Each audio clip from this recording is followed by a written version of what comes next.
Good morning বন্ধুরা, কেমন আছো?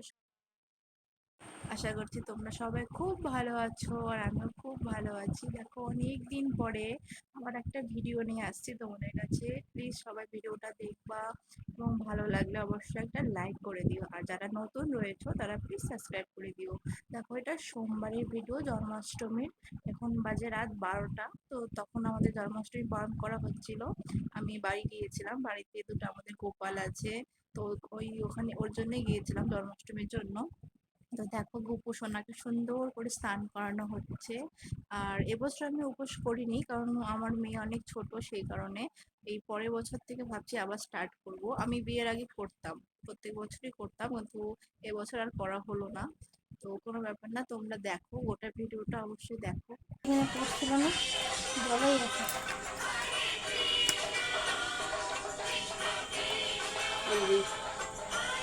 তুমি হরে কৃষ্ণ হরে কৃষ্ণ হরে রাম রাম রাম।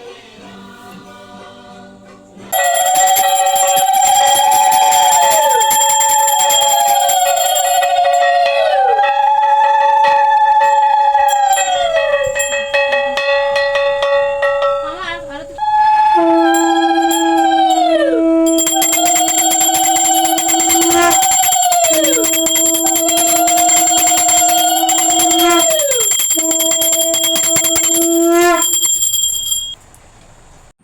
পুজো শেষ করে গোপুসোনাকে একটু দরজাটা লাগিয়ে দিয়েছিলাম, কারণ ও একটু খাবে সেই কারণে।